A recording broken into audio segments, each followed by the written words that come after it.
You began your career as an investigative journalist. What advice would you give to our journalism students who are preparing to enter the field today? Have faith would be my advice. It's a different time than when I was, when I became a journalist, it was right in the middle of the Watergate scandal. Woodward and Bernstein were breaking all these great stories for the Washington Post, so we went in with this great idealism and an energy that we were all going to be the next Woodward and Bernstein, but newspapers were thriving, relatively speaking, to what they are now. But at the same time, I remember getting out of school and hearing the same story that there were no jobs. And I managed to get one. So, I mean, right now, this sort of doom and gloom about newspapers, I understand it. Some of it's well-founded, but I would say hang in there, because there's always going to be the need for what we would call boots-on-the-ground journalism. You're always going to need living, breathing reporters to go out and get information. It's great to have a blog, but those are not reporters. Those are just bloggers. What inspired you to make the shift from reporter to novelist?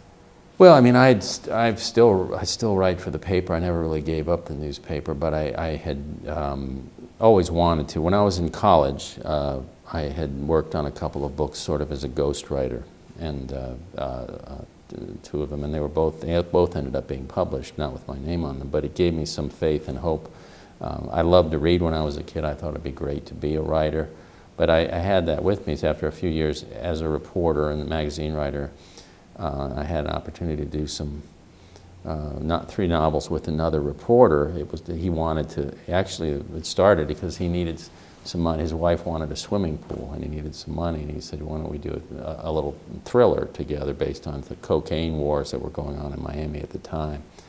And we somehow sold it and got it published, and he got a swimming pool, and then we ended up doing 2 more together, and then I just said, you know what, let's start working on our own stuff, because I wanted to write humor and satire. I mean, I wanted the books to be about something. To me, they are about important things, but I wanted them to be funny. And that's hard to do when you're collaborating. I mean, it requires a very singular voice, and in my case, a very twisted point of view. So, our Friends Book Club noticed that Oklahoma gets mentioned a few times in some of your novels. Is that a coincidence, or do you have an Oklahoma connection? Well, in Bad Monkey, the latest novel, one of the female characters, one of the lead characters, is a fugitive from Oklahoma. But she's a very appealing fugitive at one level, and has an interesting backstory. But I don't really. I had a good friend who was from Tulsa, and so it was always struck me as sort of it's a true heartland of America, although I know it's kind of a cliche. And I wanted a place that was so different from Florida, you know, in not just geography and climate, but every other way different from South Florida, which is really just an amalgamation, a collision of all these different cultures and all the corruption and stuff we have going on. I wanted a place where someone would be coming from that would be totally different from where they were going, and I always thought that Oklahoma or the Midwest in general was a good contrast. I've also noticed some of your characters make cameos in books. Who's been your favorite character to write, and why? Well, I think that he's not in Bad Monkey, but the character seems to be the most popular is an ex-governor of Florida who went crazy in the governor's mansion in my books, and went off and became a hermit, lives in the mangroves and lives off of roadkill, and he just went off the deep end because working in Tallahassee, and if you're an honest person in state government in Tallahassee, your sanity must be questioned, because it's really the crookedest place in the state. And so now he goes by the nickname of Skink, and he appears in several of the novels. He sort of pops in and out, and he's sort of on the edge of the law, but he's a very charismatic figure, and the readers love him, and he gets away with all kinds of stuff that I probably wished I could get away with, but I can live vicariously through him. In fact, I'm bringing him back in a kid's book, which is really going to be interesting, because I'm going to have to adjust some of his behavior and language for a younger audience, but the spirit will be there. What's been the best thing about having your book turned into a movie? The check. The check you get is very nice.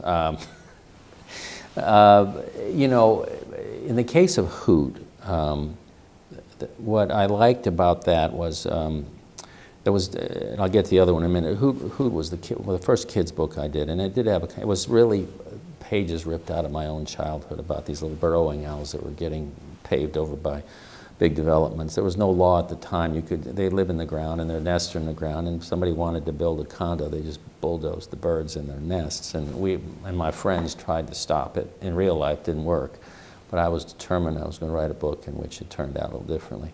And Jimmy Buffett is an old friend of mine, and his youngest daughter had read Hoot, and Jimmy called and said, you know, we ought to try to make this into a movie. I know some people. I made a few calls.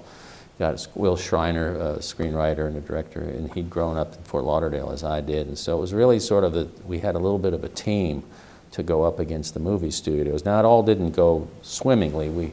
They didn't give us a lot of money, and they wanted to change some things. And you know, there's a constant battle when you're dealing with studio people in LA and you're in Florida. But I think we got, in general, a beautiful picture of Florida. The Florida worth fighting for is up on the screen. The ending they changed a little bit, and you know, it didn't turn out perfectly, but they never do, and they're never exactly like the books. I don't care what you do; it's very, very difficult to make it exactly like the books. But that was closer. I got more involved in that movie than I did with Striptease. That one, I went to the set, met everybody was wonderful with me. Demi was nice, Bert was great. I have nothing bad to say about it, except it wasn't.